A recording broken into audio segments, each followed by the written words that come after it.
మీ ఏం IT AI job అయితే join next it challenge. Job తెచ్చుకోండి, 5 లక్షలు తీసుకోండి.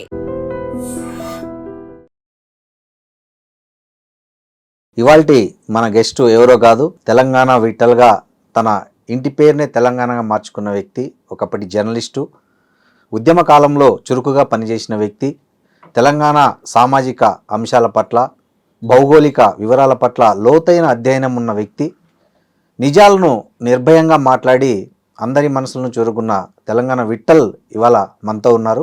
నమస్తే సార్. నమస్కారం సార్. ఏం జరుగుతుంది విట్టల్ గారు? తెలంగాణ రాజకీయం చూస్తున్నారు కదా మీరు గత వారం 10 రోజులుగా. ముఖ్యంగా ఏం జరుగుతుంది తెలంగాణ రాజకీయాల్లో? ఈ తరహా పరిణామాలను మీరు ఎలా చూస్తారు? తెలంగాణ అంటేనే తెగింపు, త్యాగం, ధైర్యము, నిజాయితీ. తెలంగాణలో ప్రజల్లో కానీ తెలంగాణ కల్చర్లో కానీ ఇవ్వడం తెలుసు, తీసుకోవడం తక్కువ. ఎంత ఇవ్వడం అంటే ప్రాణాలను సైతం 1200 మంది పిల్లలు తమ ప్రాణాలను కోల్పోతే వచ్చిన తెలంగాణ నేడు ఈ రాజకీయ నాయకులు కుటుంబ కలహాల మధ్య కుక్కలు చింపిన విస్తరలాగాయి 60 సంవత్సరాల పోరాటం చేసిందనే బాధతో తెలంగాణ వచ్చింది భౌగోళికంగా. కానీ తెలంగాణ అంటే స్వేచ్ఛ, స్వాతంత్రము, ఆత్మగౌరవము.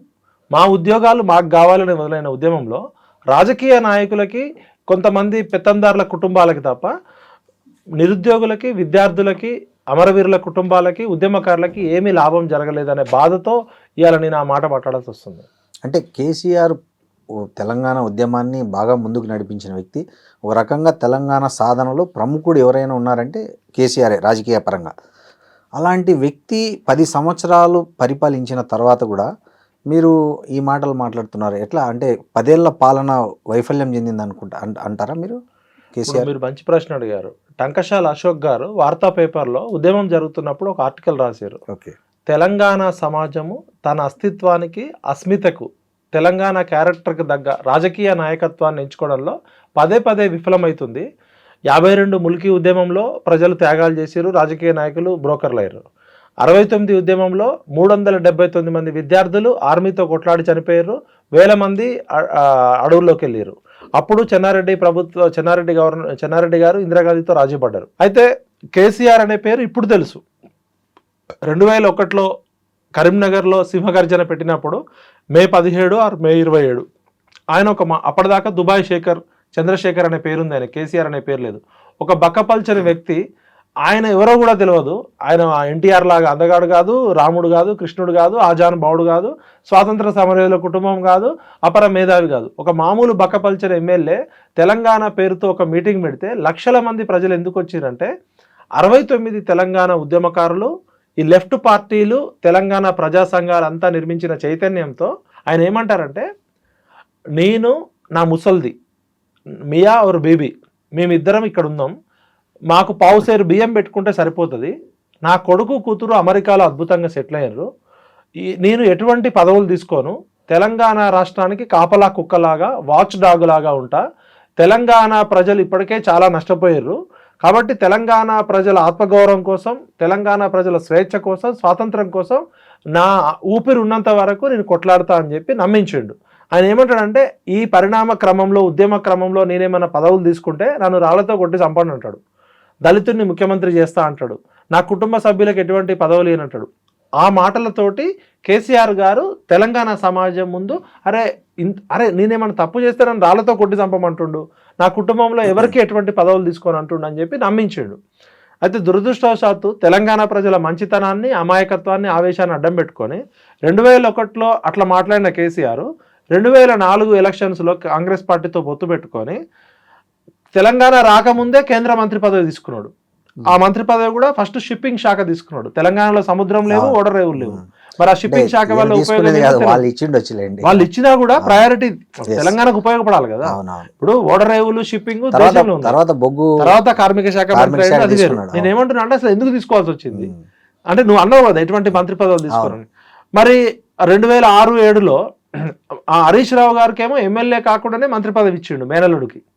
4 మంత్రి పదవులు తీసుకున్నారు, అదైపోయిందా? సెకండ్, నా కొడుకు కూతురు అమెరికాలో ఉన్నారు, వారు రాజకీయాల్లోకి రానని చెప్పిన కేసీఆర్ గారు కొడుకుని తీసుకొచ్చిండు, కూతురుని తీసుకొచ్చిండు.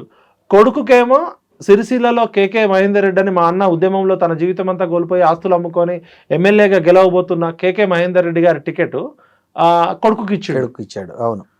కూతురుకేమో తెలంగాణ జాగృతి అనే సంస్థ పెట్టించిండు. తెలంగాణ బతుకమ్మ పేరుతో ఆమెను పాపులర్ చేసిండు.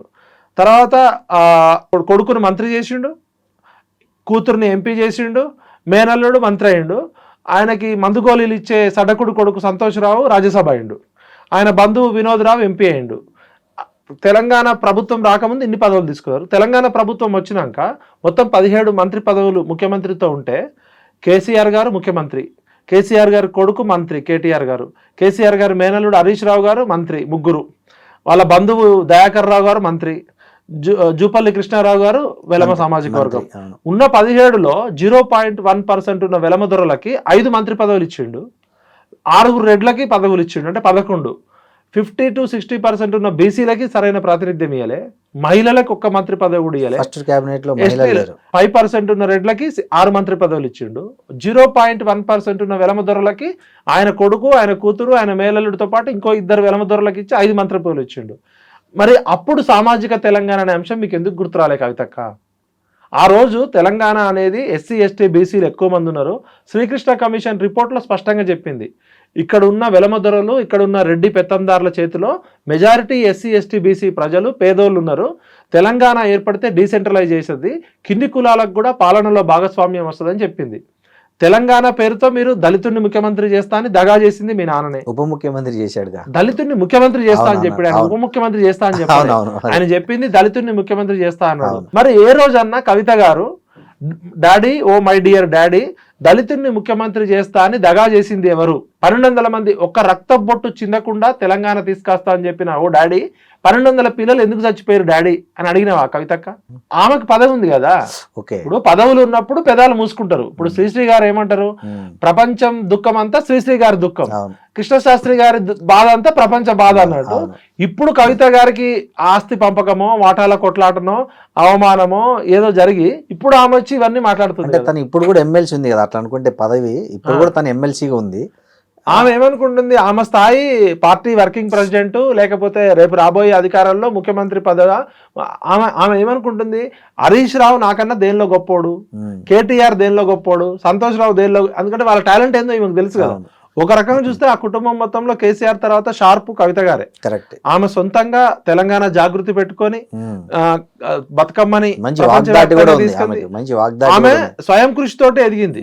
ఇప్పుడు ఏ మాటకు ఆ మాట చెప్పాలి. ఆమె 2006-7లో నాకు పరిచయం అయినప్పుడు ఒక టీవీ ఛానల్ పేపర్ పెడతా అని చెప్పి నా దగ్గరకు వచ్చినప్పుడు ఆమె ఒక ప్రయోగం చేసినప్పుడు కొన్నేళ్లకే తుమ్మేటి రఘుత్తం రెడ్డి గారు ఒక ఎడిటర్ ఉండే, మన అల్లం రాజయ్య గారు, అల్లం నారాయణ గారి బ్రదర్ అల్లం రాజయ్య గారు గౌరవ సలహాదారులు గారు ఉండే, కొంతమంది టీం తోటి మేము ఒక తెలంగాణ టుడే అనే పేపర్ నా పేరుతోటే ఉండే. ఆమె పెట్టుబడి పెట్టింది. ఒక 2-3 నెలలు కాగానే కవిత గారు పిలిచి కళ్ళెమ్మటి నీళ్లు పెట్టుకొని మా మెయిన్ అకౌంట్ నుంచి నాకు లింక్ కట్ చేసిర్రు, ఈ మీడియా ప్రాజెక్ట్ ఆపేయమంటున్నారు.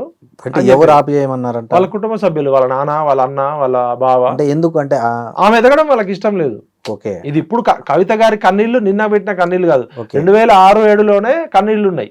మరి వాళ్ళే తర్వాత అంతఃపురంలో కొట్లాటలు ఎట్లుంటాయంటే బయటపడే కొద్దిగానే ఉంటాయి, లోపల జరిగే. ఇప్పుడు సమాజంలో జరిగే సంఘర్షణ వాటాల కొట్లాట, ఈ రాజరికంలో లేకపోతే అధికారము డబ్బుల కోసం కొట్లాట ఉంటది. ఇప్పుడు జనరల్ గా మనది పురుషాధిక్య సమాజం, మనం ఎంత అన్నా కూడా మహిళలకి ఇంకా సాధికారత రాలే. అది అట్లాంటిది ఒక వెలమ దొరలు, ఫ్యూడల్ వెలమ దొరలు నియంతలాగున్న కేసీఆర్ కుటుంబంలో కూతురులాగా కాకుండా మహిళని మహిళగా కాకుండా వివక్ష ఉంది.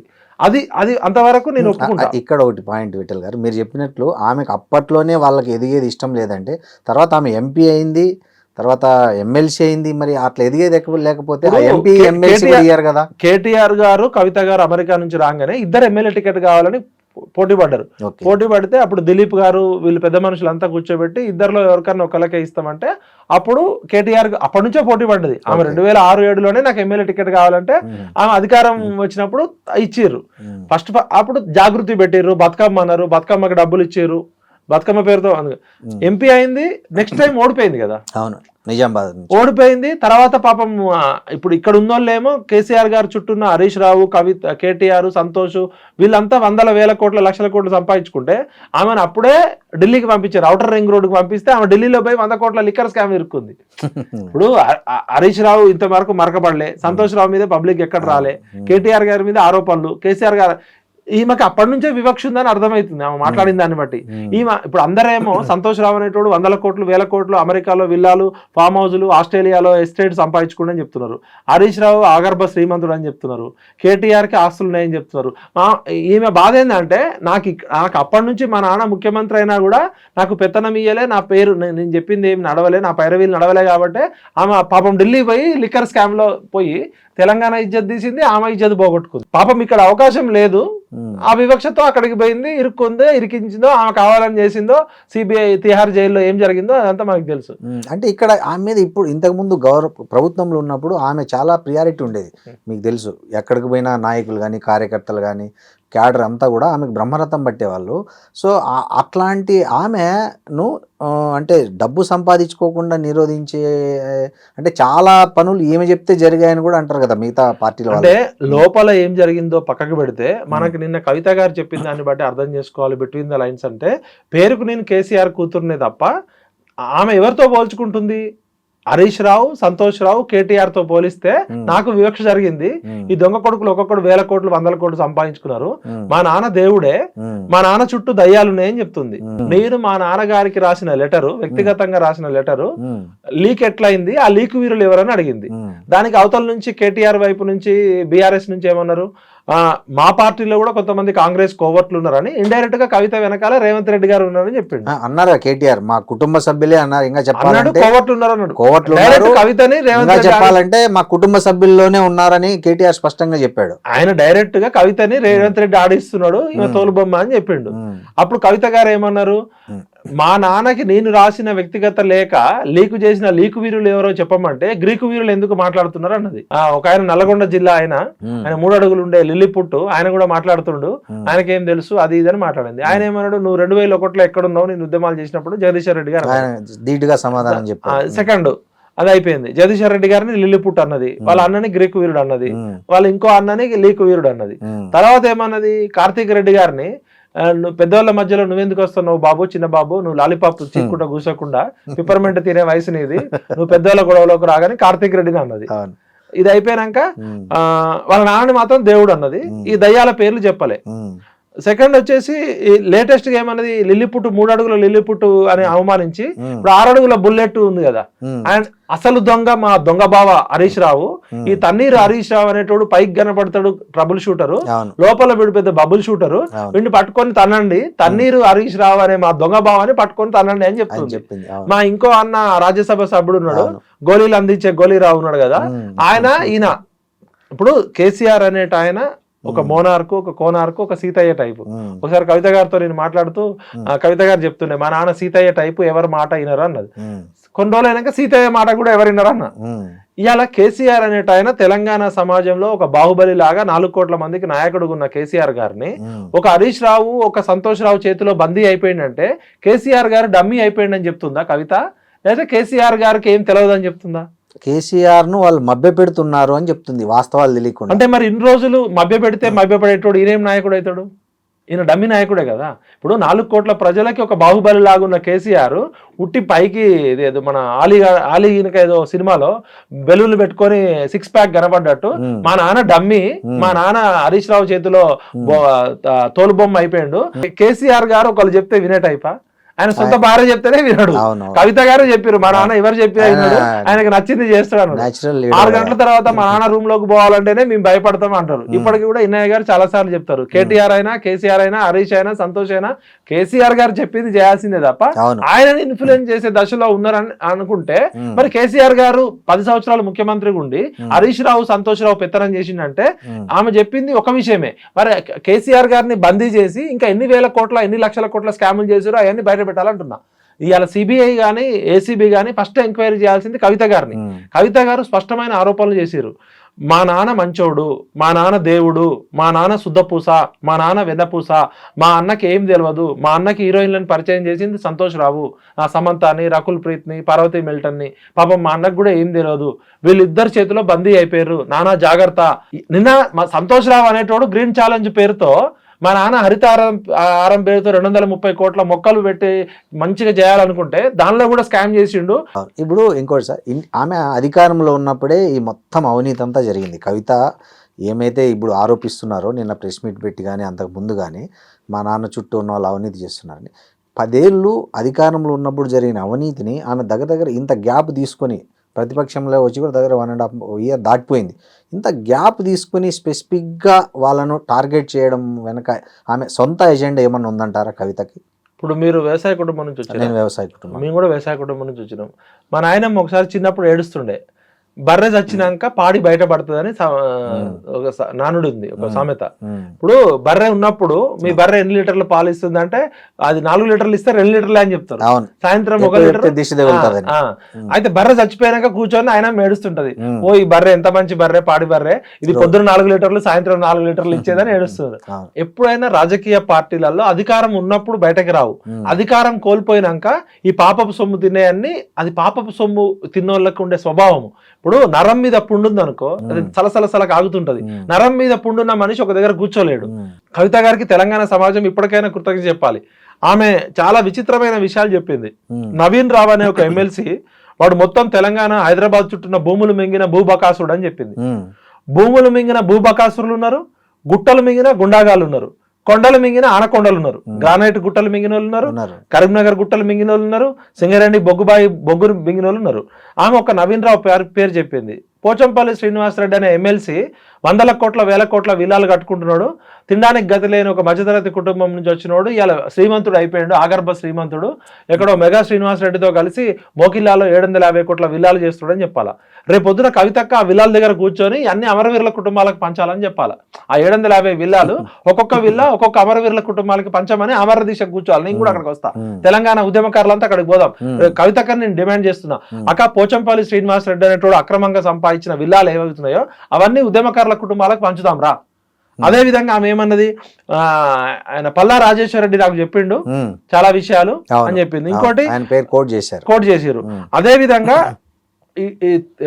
టిఆర్ఎస్ అధికారంలో ఉన్నప్పుడు, బీఆర్ఎస్ అధికారం ఉన్న 10 ఏళ్లలో ప్రజల సొమ్ము పందికొక్కులాగా మింగిరని చెప్పారు.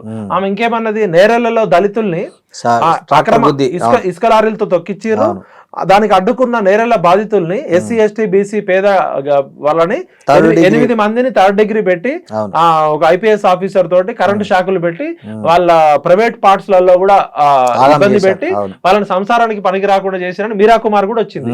మరి అప్పుడే కవితక్క చెప్పొచ్చు కదా. ఇప్పుడు ఏమంటుంది, అది కేటీఆర్ అకౌంట్ లో వేసిండు, సంతోష్ రావు ముఖ్యమంత్రి ఆఫీస్ నుంచి ఫోన్లు చేసి పోలీసు వాళ్ళతో కొట్టించిండు అని చెప్పింది. మరి ఆ విషయం అప్పుడే చెప్పొచ్చు కదా. ఇప్పుడు మీ అన్న పేరు వచ్చినందుకు నువ్వు బాధపడుతున్నావా, నేరెళ్ళ బాధితుల బాధపడుతున్నావా? నువ్వు నిజంగా ఒక నాయకురాలైతే నేరెళ్ళ బాధితులకు అన్యాయం జరిగింది, వాళ్ళని ఎప్పుడన్నా పరామర్శించినవా? పాపం మీకు అన్యాయం జరిగింది, చేసింది మా అన్న కాదు, ఆ సంతోష్ రావు అనే దుర్మార్గుడు, పోరాడడం దాని ఇప్పుడు అన్నవా? అంటే నీకు అన్యాయం జరిగితే తెలంగాణకు అన్యాయం జరిగినట్టు. 1200 మంది అమరవీరుల కుటుంబాలు ఎప్పుడు సందర్శించలేను. ఆర్టీసీ కార్మికులు 100 రోజులు స్ట్రైక్ జరిగితే 50 మంది చచ్చిపోయారు, ఏ రోజు పోలే మీరు మీ కుటుంబ సభ్యులు. ఇంటర్మీడియట్ పిల్లలు 32 మంది, మీ అన్న మీరు గ్లోబెరీనా అనే కంపెనీ చేసిన అక్రమాల వల్ల 32 మంది టీనేజ్ పిల్లలు చచ్చిపోయారు. నీకు కూడా కొడుకులు ఉన్నారు, కేటీఆర్ కూడా కొడుకు కూతురున్నారు, అదే ఏజ్ పిల్లలు. మరి 32 మంది ఇంటర్మీడియట్ పిల్లలు చచ్చిపోయినప్పుడు రాలే మీకు, ఆర్టీసీ కార్మికులు చచ్చిపోయినప్పుడు మీకు రాలే, చాలా మంది మహిళలని గిరిజన మహిళల్ని గ్యాంగ్ రేప్ చేసి చచ్చినప్పుడు రాలే. అంటే తెలంగాణ ప్రజల బాధ మీకు పట్టదు. అప్పుడు బంగారు తెలంగాణ, సువర్ణ తెలంగాణ, బతుకమ్మ తెలంగాణ. ఇప్పుడు నీకు ఎప్పుడైతే నీ ఇంట్లో నిన్ను పక్కకి పెట్టినప్పుడు అప్పుడు ఇవన్నీ గుర్తొచ్చినాయి. పదవులు ఉన్నప్పుడు పెదవులు ఎందుకు మూసుకున్నావు కవితక్క అని అడుగుతున్నా. ఇప్పటికైనా కవిత గారిని రిక్వెస్ట్ చేస్తున్నా, అక్క నీకు చిత్తశుద్ధి ఉంటే మనం కలిసి పనిచేసినాం, నా మిత్రురాలివి, నేను శ్రేయభిలాషి. నేను ఏమంటున్నా అంటే ఆ 1200 కోట్లు టిఆర్ఎస్ పార్టీ అకౌంట్ లో ఉన్నాయి కదా, అవి రాత్రికి రాత్రి, అది తెలంగాణ ప్రజలు తమ రక్త మాంసాలతోటి ప్రజలు ఇచ్చిన ఆస్తి ప్రతి ఊర్లో తెలంగాణ రాష్ట్ర సమితి బిల్డింగ్లు ఉన్నాయి, అవన్నీ కూడా తెలంగాణ ఉద్యమకారులకు పంచుదాం. ఆ TRS party second richest party కదా, టిఆర్ఎస్ పార్టీని బిఆర్ఎస్ పార్టీగా మార్చే హక్కు మీ నాన్నకు కూడా లేదు. అది ప్రజల త్యాగాల నుంచి, తెలంగాణ ప్రజల ఆకాంక్షల నుంచి, 60 సంవత్సరాల సుదీర్ఘ పోరాటం నుంచి వచ్చిన పార్టీ. టిఆర్ఎస్ పార్టీకి ఓనర్లు తెలంగాణ ప్రజలు. అది ఒక కేసీఆర్ పేపర్ మీద కేసీఆర్ పెట్టుండొచ్చు కానీ దానిలో మా జీవితం కోల్పోయినాం, మా ప్రాణాలు కోల్పోయినాం. కాబట్టి కవితక్క నేను స్పష్టంగా సూటిగా అడుగుతున్నా, నువ్వు రేపు ఇందిరా పార్క్ దగ్గర దీక్ష చేపట్టు. టిఆర్ఎస్ పార్టీని బిఆర్ఎస్ పార్టీగా మార్చి ఆ 1500 కోట్ల రూపాయలు ఉద్యమకారుల కుటుంబాలకి, అమరవీరుల కుటుంబాలకి, నిరుద్యోగులకి పంచుదామని పెట్టు. రేపటి నుంచి లిస్టు స్టార్ట్ చేయి. ఈ 10 సంవత్సరాలు ఎవరెవరైతే పందికొక్కులాగా తిన్నారో, ఈ భూములు మింగిన భూబకాసురుల లిస్టు, కొండలు మింగిన ఆనకొండల లిస్టు, గుట్టలు మింగిన గుండాగాల లిస్టు, తెలంగాణ బడ్జెట్ 30 లక్షల కోట్లు ఈ 10 సంవత్సరాల్లో ఎవరెవరు తిన్నారో వాళ్ళందరూ లిస్టు పెట్టు. నీతో పాటు మేము కూడా ఉంటాం. నీకు రక్షణగా మొత్తం తెలంగాణ సమాజం వస్తుంది. సరే, జరిగింది ఏదో జరిగిపోయింది, ఇప్పటికైనా నువ్వు మాట్లాడు, ఆ విషయాలు మాట్లాడు. నువ్వు నిన్న మాట్లాడిన ప్రెస్ మీట్లో నీకు అన్యాయం జరుగుతుందనే మాట్లాడుతున్నావు కానీ నిరుద్యోగుల గురించి మాట్లాడినావా, విద్యార్థుల గురించి మాట్లాడినావా, బీసీల గురించి మాట్లాడినావా, ఎస్సీల గురించి మాట్లాడినావా? సామాజిక తెలంగాణ లక్ష్యం కోసం మాట్లాడుతుంటేనే నన్ను దూరం పెట్టారు. ఆమె 10 సంవత్సరాల అధికారంలో ఉన్నప్పుడు మీ 2 సార్లు కేబినెట్ లో మహిళా మంత్రులు లేనప్పుడు, మహిళలు ఎవరు మంత్రులు లేరంటే కొంతమంది ఎవరు కామెంట్ చేస్తారు, ఉన్నోళ్ళంతా మహిళలే అని మీ నాన్న అవమానించిండు కదా. మహిళా మంత్రులు ఎందుకు లేరు మై డియర్ డాడీ అని ఎందుకు అడగలేదు? దళితుడిని సీఎం చేస్తా అని చెప్పి ఎందుకు చేయలే మై డియర్ డాడీ? నువ్వు దళితుడు కాదు కదా డాడీ, మీ తాత దళితుడు కాదు కదా, మనం దళితులం కాదు కదా, దళితులని దగా చేసిన దగుల్బాజీ ఎవరు డాడీ అని అడగాలి కదా. నా ముఖ్యమంత్రి, మంత్రులు, అల్లుళ్ళు, చుట్టాలు మొత్తం ఈ కల్వకుంట్ల కుటుంబం మొత్తం దోచుకొని తింటున్నప్పుడు ఇది పద్ధతి కాదు డాడీ అని అడిగినావు ఎప్పుడన్నా? ఇంకోటి అంటే నీకు ఇబ్బంది అయినప్పుడు తెలంగాణ మొత్తం గాయగత్తర కావాలి, తెలంగాణ అగ్గిలేవాలి. మీరు సంతోషంగా ఇప్పుడు బంగారు తెలంగాణ పేరుతో హరీష్ రావు ఇంట్లో బంగారం ఉంది, మరి ఆ విషయం ముందే చెప్పొచ్చు కదా. మా నాన్న మంచోడు, మా అన్న మంచోడు, ఈ హరీష్ రావు అనే 6 అడుగుల బుల్లెట్ వీడు దొంగ, మా దొంగ బావ తన్నీరు హరీష్ రావు అనేటువంటి పట్టుకొని తన్నాలని ఎందుకు చెప్పలే అప్పుడే? మా సంతోష్ రావు అనేటోడు నల్లికుట్లోడు, వీడు ఏం మాట్లాడాడు కానీ వాడు హ్యాపీగా ఉండడం కోసం ప్రపంచంలో ఉన్న అన్ని దేశాల్లో ఆస్తులు కాపాడుకున్నాడు ఎందుకు చెప్పలే? అంటే ప్రజలు అప్పుడే చెప్తే నీకు నమ్మేటోళ్ళు కదా. అంటే ఇప్పుడు ఈ మొత్తం వ్యవహారాన్ని అంతా వాళ్ళ సొంత ఎజెండా, సొంత ఆస్తుల పంపకంలో తేడా వచ్చినందుకు జరుగుతున్నది తప్ప ఇప్పుడు కూడా తెలంగాణ ప్రజలు, తెలంగాణ సమాజానికి సంబంధించిన గొడవ అయితే కాదు ఇది. అంతేనా? ఒక జర్నలిస్ట్ గా మీరు ఆలోచించండి సార్, వీళ్ళ ట్రాక్ రికార్డు 2001లో వీళ్ళ ఆస్తులేంది, 2004లో వీళ్ళ ఆస్తులేంది, 2014లో వీళ్ళ ఆస్తులేంది, 2020లో ఏంది? బతకడానికి బ్యూటీ పార్లర్లు పెట్టుకున్న వాళ్ళకి బుర్జ్ ఖలీఫాలో బిల్డింగ్లు ఎట్లా వచ్చినాయి? తినడానికి తిండి లేని, సొంత ఇల్లు లేని వాళ్ళకి విల్లాలు, ఫామ్ హౌజులు, ఎస్టేట్లు అమెరికాలో, ఆస్ట్రేలియాలో, ప్రపంచ దేశాలలో ఎక్కడి నుంచి వచ్చినాయి? ఇవాళ వీళ్ళకి ఆస్తులు చాలా ప్రపంచ దేశాల్లో ఉన్నాయని చెప్తున్నారు. మాట్లాడితే అమెరికా పోతున్నారు, దుబాయ్ పోతున్నారు, లండన్ పోతున్నారు ఏదో పేరుతో. మరి ఇలా పదే వీళ్ళు అమెరికాలో ఎక్కడెక్కడ ఆస్తులు పెట్టారు, అవన్నీ బయటకు రావాలి కదా. ఉద్యమం చేస్తే కోల్పోతారు కదా. ఉద్యమం అంటే త్యాగం, ఉద్యమం అంటే ధైర్యం, ఉద్యమం అంటే నిజాయితీ, ఉద్యమం అంటే ఇవ్వడం కదా. మరి మొత్తం ప్రపంచ చరిత్రలో ఉద్యమాలు చేసిన నాయకుల కుటుంబాలు ఆరిపోయినాయి. మీ ఒక్క కుటుంబం మాత్రం ఉద్యమం పేరుతో తెలంగాణ రాకముందే ఆస్తులు వచ్చినాయి. ఇదంతా జనాలకు తెలియదు అంటారా? వీళ్ళ కుటుంబానికి ఆస్తులు వచ్చింది, లేకపోతే వీళ్ళ అవినీతి చేసింది, వీళ్ళ ప్రామిస్లు అన్నీ ప్రజలకు గుర్తుంటాయి కదా విఠల్ గారు. మరి అట్లా గుర్తున్నప్పుడు మళ్ళీ సెకండ్ టైం కేసీఆర్ను గెలిపించారు అంటే దాన్ని ఎట్లా అర్థం చేసుకోవాలి? ఇప్పుడు తెలంగాణ ప్రజలు ఏంటంటే అమాయకత్వము, మంచితనము, బారాకూన్ మాఫ్ అన్నట్టు ఫస్ట్ సారి జై తెలంగాణ పేరుతో వచ్చారు. సెకండ్ సారి బంగారు తెలంగాణ అనే స్లోగన్ తోటి ఒక హోప్ కలిగించారు. ఫస్ట్ టర్మ్ కొంచెం బాగానే ఉండే, సెకండ్ టర్మ్ వచ్చినాక వీళ్ళు ఆగడాలు ఎక్కువైపోయి యథా రాజా తదా ప్రజా అన్నట్టు కేసీఆర్ గారిని చూసి కేసీఆర్ కుటుంబ సభ్యులను చూసి ఎమ్మెల్యేలు కూడా ఒక్కొక్క ఎమ్మెల్యే 100 కోట్లు, 500 కోట్లు, 1000 కోట్లకు ఎదిగేసరికి ప్రజలు బండకేసి బాధిరు. ప్రజలు ఎందుకు ఓడించారు రెండోసారి? ఇప్పుడు ఫస్ట్ సారి కూడా భయపడే 6 నెలల ముందు ఎలక్షన్ పెట్టుకున్నారు. కాంగ్రెస్ మోసపూరిత వాగ్దానాలు నమ్మి ప్రజలు ఓడించారనేది బీఆర్ఎస్ వారు. ఇప్పుడు ఆడలేక మధ్యలో ఓడన్నట్టు, నువ్వు చక్కగా లేక అద్దం బలగొట్టినట్టు, నీ ముఖం బాగాలేక అద్దం బగలకొన్నట్టు నువ్వు కుటుంబ పాలన చేసినావు, నువ్వు కుట్రలు చేసినావు, ప్రశ్నించే గొంతుల్ని అణిచేసినావు, స్వేచ్ఛ లేకుండా చేసినావు, స్వాతంత్రం లేకుండా చేసినావు, మాట్లాడితే కేసులు పెట్టినావు, ఈ నియంతృత్వ ధర్నా చౌకులో ధర్నాలు లేకుండా చేసినావు, జర్నలిస్టులు ఎవరైనా మాట్లాడితే కేసులు పెట్టినావు. అందుకనే కదా నీకు ఇలా ఇప్పుడు ఒక తెలంగాణ బాహుబలి లాగా ఉన్న కేసీఆర్ ఫామ్ హౌస్ లో పోయి బిచ్చల దేవుడు లాగా ఫామ్ హౌస్ కి ఎందుకు బందీ అయ్యిండు? ఇలా ఎందుకు బయటకు రాలేకపోతున్నాడు? కన్న కూతురుని, కన్న కొడుకుని సొంత మేనల్లుడిని సడ్డకుడు కొడుకుని కూడా కంట్రోల్ చేయలేని కేసీఆర్ ఏ విధంగా నాయకుడు అవుతాడు? ఉత్తరప్రదేశ్ లో ఉన్న వాళ్ళకి పంజాబ్ లో ఉన్న వాళ్ళకి పోయి ఫ్లైట్లు విమానాలు వేసుకొని పోయి ఇంకా తెలంగాణ రాష్ట్రాన్ని దోచుకుని సరిపోక భారత రాష్ట్ర సమితిని పెట్టుకొని అన్ని రాష్ట్రాలకు వీళ్ళు డబ్బులు పంపించారు కదా. భారతదేశంలో ఉన్న అన్ని ఎంపీ సీట్లకి ఫండింగ్ చేస్తా అని కేసీఆర్ గారు మన రాజ్దీప్ సర్దేశాయ్తో చెప్పిండు కదా. అంటే అంత డబ్బు ఎక్కడి నుంచి వచ్చింది? వీళ్ళు ఏమన్నా ఎలాన్ మాస్కులా, ఇన్ఫోసిస్ నారాయణమూర్తిలా సాఫ్ట్వేర్లు కనిపెట్టిర్రా, రాకెట్లు కనిపెట్టిర్రా? తెలంగాణ ప్రజల్ని పీల్చి పిప్పి పిండి చేసిన కాలకేయ కుటుంబం వీళ్ళందరినీ తిహార్ జైల్లో పెట్టి వీళ్ళ ఆస్తులన్నీ జప్తు చేయాలి. మీరేమో ఇట్లా అంటున్నారు. ఒకవైపు కేసీఆర్ను తెలంగాణ జాతిపిత అని కూడా ఈ మధ్య ఒక కాయిన్ చేశారు ఒక వర్డ్ను. మరి మీరు ఇన్ని లోపాలు చూపిస్తున్న కేసీఆర్ను ఇంకోవైపు నుంచి తెలంగాణ జాతిపిత అని పరిస్థితి ఎందుకు వచ్చింది? ఇప్పుడు రాజు పక్కన బానిసలు ఎప్పుడు భజన చేస్తుంటారు. ఆ భజన గాళ్ళకి ఏంటంటే నెల జీతాలు ఇస్తారు, వాళ్ళు తినడానికి తిండి, కుక్కకు బిస్కెట్ వేసినాక వాళ్ళు తిన్నాక ఎంగిలి మెతుకులు కుక్క బొక్కలు వేస్తారు. అట్లాంటి బానిసలు ఎప్పుడు డప్పు కొడుతూనే ఉంటారు. ప్రజలు ఏమనుకుంటున్నారు? ఇలా మీరు పోయి ఒక సర్వే చేయండి, కేసీఆర్ కుటుంబం గురించి కానీ కేసీఆర్ గురించి ప్రజలు ఏమనుకుంటున్నారో ఒకసారి మీరు సర్వే చేయండి. వీళ్ళ గతంలో 2001లో ఆస్తులేంది, వీళ్ళు ఏమైనా 100 ఎకరాలు అమ్మిర్రా, వీళ్ళ ఇంట్లో బంగారం అమ్మిర్రా, వీళ్ళ ఇంట్లో ఎవరైనా చచ్చిర్రా, వీళ్ళు ఎవరైనా జైలుకు పోయారా? కేసీఆర్ కుటుంబం మొత్తంలో వారం రోజులకు మించి జైల్లో ఉన్నాడు ఎవరు లేడు. ఏదో ఖమ్మం జైల్లో ఒక రోజు కేసీఆర్ గారు 2 రోజులు పెట్టగానే దీక్ష చేసి ఆయన చావు నోట్లోకి పోయి వచ్చాక కదా తెలంగాణ వచ్చింది. అంటే చావు నోట్లోకి పోయినోడు ఎవడన్నా వచ్చే సంజీవని ఏమైనా మింగిండి ఆయన? ఇవన్నీ డ్రామాలండి. పిల్లలు చచ్చిపోయారు కదా, ఆయన చావు నోట్లోకి పోయి వచ్చి బయటకు వచ్చి 2 సార్లు ముఖ్యమంత్రి అయ్యిండు, లక్షల కోట్లు సంపాదించుకుంటూ. మరి చచ్చిపోయిన 1200 మంది గొప్పోళ్ళ, చావు నోట్లో తలబెట్టినోడు గొప్పోడా? ఇప్పుడు మీరు కేసీఆర్ 10 ఏళ్ల పాలన చూశారు, ప్రస్తుతం రేవంత్ రెడ్డి 1.5 సంవత్సరం పాలన. ఇద్దరిలో ఏమన్నా వ్యత్యాసం ఉందా, లేకపోతే ఏంటి, ఏమంటారు ఇద్దరు? ఇప్పుడు కేసీఆర్ గారు అధికారం చేపట్టినప్పుడు 2014లో తెలంగాణ ధనిక రాష్ట్రం. కేసీఆర్ గారు 2024లో రేవంత్ రెడ్డి గారికి చేతికి ఇచ్చేటప్పుడు తెలంగాణ అప్పుల కుప్పైంది. 4 లక్షల కోట్లేమో ఎఫ్ఆర్బిఎం పరిధి లోబడి చేసిన అప్పులు, ఎఫ్ఆర్బిఎం పరిధికి మించి 32 కార్పొరేషన్లు పెట్టి ఒక 3 లక్షల కోట్లు చేశారు. అంటే 7 లక్షల కోట్ల అప్పుల కుప్ప చేసి అడుక్కోనే బొచ్చ, మన ఈ జల్లడి ఉంటది కదా, ఆ బొచ్చకు కూడా జల్లడే, దానిలో ఎన్ని నీళ్ళు పోసినా కింద పడిపోతాయి. ఇప్పుడు అంగన్వాడీ గుడ్లకి డబ్బులకి జీతాలు ఇవ్వలేని పరిస్థితి కేసీఆర్ గారు ఆ సెకండ్ టర్మ్ ఎండింగ్ లో. నెల జీతాలకు డబ్బులు ఇవ్వలేని పరిస్థితి. అంటే కుక్కలు జింపని విస్తర చేసి అంత ఆగం చేసి కచరా పాలన చేసిండు, అప్పుల కుప్ప చేసిండు అనే రేవంత్ రెడ్డి గారిని ముఖ్యమంత్రి చేశారు. రేవంత్ రెడ్డి గారి పరిస్థితి ఆపరేషన్ సక్సెస్ పేషెంట్ డెడ్ లాగా. ఎంత చేసినా డబ్బులు ఎక్కడ ఉన్నాయి పాపం? ఏ మాటకు ఆ మాట చెప్పాలా? రేవంత్ రెడ్డి కష్టపడుతున్నాడు కానీ ఆయనకి ఏమైతుంది? డబ్బులు లేవు కదా. నాకు అర్థం కాలేదు. ఇప్పుడు కాళేశ్వరం మీద కమిటీ వేశారు, ఆ కమిటీ రిపోర్ట్ ఇచ్చింది. సో ఒక రాష్ట్ర ప్రభుత్వానికి దాని మీద యాక్షన్ తీసుకునే అవకాశం ఉంటుంది.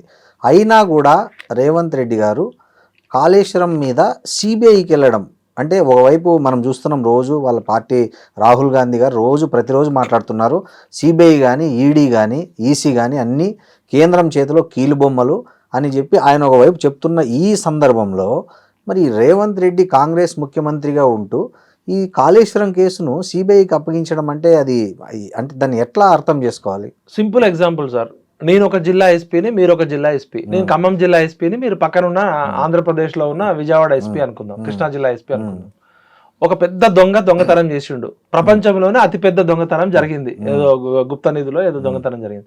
నేను రోజు ప్రెస్ మీట్ పెట్టి చెప్తున్నా, ఆ దొంగ నిన్న రాత్రి అక్కడ కనబడ్డాడు మా ఖమ్మం జిల్లా అడవుల్లో, 7 అడుగులు ఉన్నాడు, ఇంత లావు ఉన్నాడు, ఇట్లున్నాడు, మొత్తం ఆయిల్ పూసుకున్నాడు. ఆ దొంగని మేము పట్టుకున్నాం, కొద్దిసేపట్లో పారిపోయాడు, పట్టుకుంటాం, వలయేస్తాం, ఆయన గాల్లో ఎగురుతున్నాడు, నీటిలో తేలుతున్నాడు, మామూలు దొంగ కాదు, అరవీర భయంకరమైన దొంగ అని రోజు ప్రెస్ మీట్ పెడుతున్నా. ఇప్పటికే 2 సార్లు డిమాండ్ చేశారు, డిమాండ్ చేశారు, బండి సంజయ్ గారు డిమాండ్ చేశారు, కిషన్ రెడ్డి గారు డిమాండ్ చేశారు.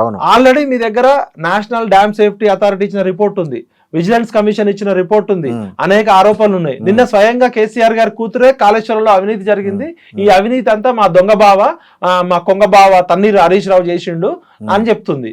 మా సంతోష్ రావు, హరీష్ రావు ఇద్దరు పేర్లు చెప్పింది. మీరు ఇమీడియట్ గా కవిత గారిని ఇంట్రాగేషన్ కి పిలవండి, హరీష్ రావుకి నోటీసులు ఇవ్వండి, సంతోష్ రావుకి నోటీసులు ఇవ్వండి. మీరు దయచేసి హోమ్ మినిస్టర్ అమిత్ షా గారిని, బండి సంజయ్ గారిని, కిషన్ రెడ్డి గారిని చేతులు ఎత్తి మొక్కుతున్నా. అమిత్ షా గారు చెప్పారు కల్వకుంట్ల కుటుంబం మొత్తం లక్షల కోట్లకు అవినీతి చేస్తారని, రాహుల్ గాంధీ గారు చెప్పారు. మరి ఇన్ని ప్రూఫ్స్ ఉన్నాక ఇంకా మీరు ఎందుకు తాత్సారం చేస్తారు? గతంలో ఉన్న సిబిఐ సహారా కేసు క్లోజ్ అయిందా? దానిలో కేసీఆర్ గారు నిర్దోష దోష కూడా చెప్పట్లే కదా. ఇప్పుడు 2014లో సిబిఐ ఎంక్వైరీ చేసింది, ఇప్పుడు 11 సంవత్సరాలు అవుతుంది. అవును. అంటే సిబిఐకి వచ్చింది ఇప్పటికే 8,000 కేసులు పెండింగ్ ఉన్నాయి అంటున్నారు. మరి కేసు ఎప్పుడు తేలుతుంది? కేసీఆర్ బతుకున్నప్పుడు తేలుతుందా? రిటైర్డ్ ఇంజనీర్లు బతుకున్నప్పుడు తేలుతుందా? లేకపోతే కేసీఆర్ మనవడు వచ్చేదాకా తేలుతుందా? దయచేసి అమిత్ షా గారు ఇమీడియట్ గా ఫాస్ట్ ట్రాక్ తోటి పెట్టండి.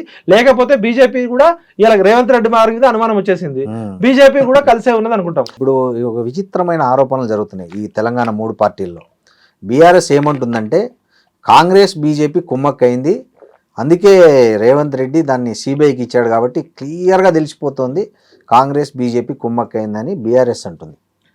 వేరే కాంగ్రెస్ ఏమంటుందంటే బీజేపీ బీ టీం అంటేనే బీఆర్ఎస్, సో వాళ్ళిద్దరూ కుమ్మక్కయ్యారు అనేది కాంగ్రెస్ నాయకులు. అసలు ఈ కన్ఫ్యూజన్ ఉంది బాగా. అంటే సామాన్య ప్రజలకు, తెలంగాణ ప్రజలకు కానీ ఏ ప్రజలకైనా ఎవరితో కుమ్మక్కయ్యారనే దాంట్లో క్లారిటీ కావాలి. మీరు ఒక జర్నలిస్ట్గా, ఒక విశ్లేషకుడిగా, తెలంగాణ రాజకీయాలను అన్నింటినీ బాగా దగ్గరగా చూస్తున్న వ్యక్తిగా ఇవి ఏది కరెక్ట్ అంటారు? ఇప్పుడు ఇవాళ రాజకీయ పార్టీలన్నీ చెప్పేది ఒకటి, చేసేది ఒకటి. సిద్ధాంతాలేమో ప్రజల కోసం, రాద్ధాంతం అంతా ధనం కోసం. ధనం మూలం ఇదం జగత్తు. ఇలా మెగా కృష్ణారెడ్డి ఇంటి ముందు బానిసల్లాగా, అటెండర్ లాగా తిరిగే రాజకీయ నాయకులు ఎవరో మనకు తెలుసు. మెగా కృష్ణారెడ్డి గారి ఇసరే ఎంగిలి మెతుకుల కోసం అన్ని రాజకీయ పార్టీలు కక్కుర్తి పడుతున్నాయి. దీన్ని బట్టి 3 పార్టీలు పొద్దునేమో ప్రెస్ మీట్లలో, టీవీ ఛానళ్లలో, అసెంబ్లీలో తిట్టుకుంటాయి. సాయంత్రం కాగానే ముగ్గురు కలిసి మందు విందు చిందు వేసుకుంటూ మెగా కృష్ణారెడ్డి ఇచ్చే సూట్ కేసుల కోసం ఆగబడతాయి. అంటే వెన్నెముక లేని నాయకులని అర్థమవుతుంది. మరి మెగా కృష్ణారెడ్డి పేరు ఎందుకు రావట్లే? ఏ పార్టీ అధికారంలోకి వచ్చినా మెగా కృష్ణారెడ్డి లేకపోతే కొంతమంది కాంట్రాక్టర్ల పేర్లు మాత్రం రావు. ఇప్పుడు రాజకీయ నాయకులే ఇంత కరప్షన్ చేస్తే, రాజకీయ నాయకులకి కరప్షన్ ఇచ్చినోడు, డబ్బులు ఇచ్చినోడు, లంచాలు ఇచ్చినోడు వాడెంత కరప్షన్ చేస్తాడు? కింది లెవెల్లో ఒక మామూలు ఇంజనీర్ 400 కోట్లు, 200 కోట్లు, 1000 కోట్లు దొరికితే కేసీఆర్ ఎంత తిన్నాడు, హరీష్ రావు ఎంత తిన్నాడు, స్మితా సబర్వాల్ ఎంత తిన్నాడు, రజత్ కుమార్ ఎంత తిన్నారు, సంతోష్ రావు ఎంత తిన్నాడు, కేటీఆర్ ఎంత తిన్నాడు, అసలు మెగా కృష్ణారెడ్డి ఎంత తిన్నాడు? ఈ కవితనే నిన్న చెప్పారు కదా, మెగా శ్రీనివాస్ రెడ్డి 750 విల్లాలు కడుతున్నాడు అని. నేను ఏమంటున్నా అంటే, సార్ వీళ్ళందరూ కూడా గొంగట్లో కూర్చొని ఎంటికలు ఏరుకుంటున్నారు. అన్ని రాజకీయ మంచోళ్ళు తక్కువ ఉన్నారు. వీళ్ళంతా ఒక ఎమ్మెల్యే గెలవాలంటే 100 కోట్లు, ఒక ఎంపీ గెలవాలంటే 1000 కోట్లు ఖర్చు పెట్టాలని చెప్పి జనం సొమ్ముని పీతిరి గద్దల్లాగా తింటున్నారు, పందికొక్కుల్లాగా తింటున్నారు. కాబట్టి దయచేసి తెలంగాణ ప్రజలారా, ఏ రాజకీయ నాయకుడు వెనకాల ఎవరున్నారో, ఏ రాజకీయ నాయకులను ఎవరు ఆడిస్తున్నారో మనం తెలుసుకోవాలి. బీజేపీ పార్టీ ఏ కేసు ఇచ్చినా కూడా వాషింగ్ పౌడర్ నిర్మా అని అంటదని ఇలా జనంకి తెలుసు. సిబిఐ ఎవరి చేతిలో ఉంది, ఈడీ ఎవరి చేతిలో ఉంది, ఇంటెలిజెన్స్ ఐటీ ఎవరి చేతిలో ఉంది. ఇవన్నీ కూడా నేను ఏమంటున్నా అంటే, రాజకీయ నాయకులు చెప్పేది ఒకటి, చేసేది ఒకటి. ఈ స్వతంత్ర భారతదేశ చరిత్రలో 78 సంవత్సరాలు అవుతుంది కదా, ఏ రాజకీయ నాయకుడు అన్న జైల్లో పెట్టి ఆస్తులు జప్తు చేసిన కేసులు ఎన్ని? ఇంతవరకు 1,00,000 కేసులలో 1-2 ఇప్పుడు రాజకీయ నాయకులు ఎట్లా అయిపోయారు? కూడా ఎట్లా అంటే ఈ బడుగు బలహీన వర్గాలు, తక్కువ సంఖ్య అంటే బలం లేని వాళ్ళని, సిబు సోరెన్ ఇట్లాంటి వాళ్ళని తప్ప ఈ పెద్ద వాళ్ళని సింపుల్ సార్. రాజకీయ నాయకులు ఎట్లుంటదంటే, మీరు అధికారంలో ఉన్నప్పుడు మీరు అరెస్టులు చేస్తారు, కేసులు ఏం తీసుకోరు. మేము అధికారంలో ఉన్నప్పుడు మీ మీద ఆరోపణలు చేస్తాం కానీ కేసులు పెట్టాం. కేసులు పెట్టి బొక్కలో వేసి ఆస్తులు ఫైనల్ కూడా చెప్పండి. మీరు బాగా ఉద్యమాల దగ్గర నుంచి, పార్టీ ఆవిర్భావం దగ్గర నుంచి దాంతో బాగా క్లోజ్గా మూవ్ అయిన వ్యక్తి, విద్యార్థి దశ నుంచి, మీకు ఎక్కడ గ్యాప్ వచ్చింది? ఫస్ట్ దాని నుంచి ఎక్కడ మీరు డిఫర్ అయ్యారు వాళ్ళతో?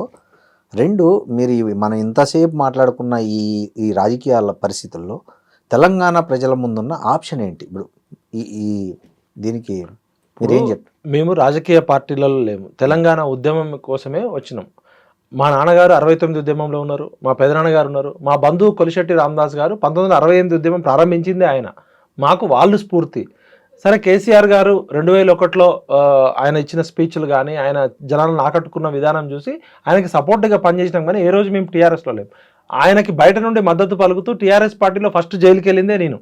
అసలు ఇంతవరకు 2001 డిసెంబర్ 27 పార్టీ బంద్కు పిలిపిస్తే నేను, మాతో పాటు ఒక 15 మంది పిల్లలు వెళ్ళారు.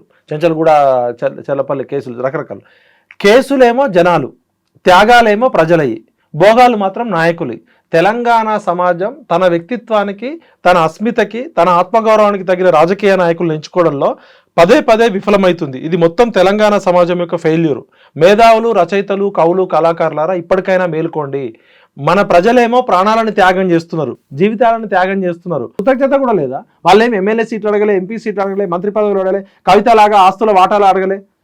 కవితకి కళ్ళెమ్మటి నీళ్ళు వస్తే తెలంగాణ మొత్తం కళ్ళెమ్మటి నీళ్ళు వచ్చినట్టు ఈ అమరవీరుల కుటుంబాల జీవితాలు అడ్రస్ లేవు. శ్రీకాంతాచారి తల్లికి ఇంతవరకు న్యాయం జరగలే, కానిస్టేబుల్ కిష్టయ్య కూతురు పిలవలే. ఇట్లా చచ్చిపోయిన వాళ్ళు అందరూ చాలా మంది ఉన్నారు కదా. ఉద్యమమే శ్వాసగా, ఉద్యమమే జీవితంగా కొన్ని వేల మంది తెలంగాణ పిచ్చోళ్ళు అయ్యారు కదా. మీ పార్టీ అకౌంట్లో ఉన్న 1500 కోట్లలో ఇవాళ ఉద్యమకారులకు గుర్తించి గౌరవించుకునే శక్తి మీకు లేదు. అప్పుడంటే డబ్బులు లేవు. ఇప్పుడు మీ అందరి దగ్గర ఒక్కొక్కరి దగ్గర 100,000 కోట్లు ఉన్నాయి కదా. పెనం మించి పొయ్యిలో పడ్డట్టు అయింది. తెలంగాణ అనే ఒక సెంటిమెంట్ని అడ్డం పెట్టుకొని తెలంగాణ ప్రజలను రెచ్చగొట్టి బంగారు తెలంగాణ అనే ముసుగులో బంగారు కల్వకుంట్ల కుటుంబం ఏర్పడ్డది.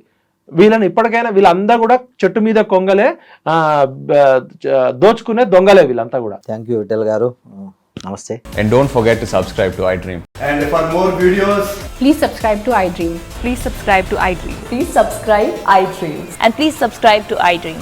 For more videos, subscribe to iDream. please like, share and subscribe to the channel. Congratulations iDream. Subscribe to iDream. Subscribe to iDream.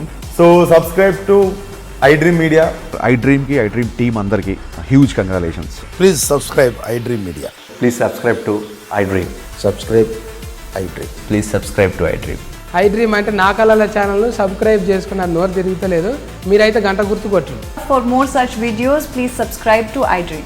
Subscribe to iDream. Please subscribe to iDream. Please subscribe iDream Media. Please do subscribe to iDream. Please subscribe to iDream Media. For best entertainment and information, please subscribe iDream.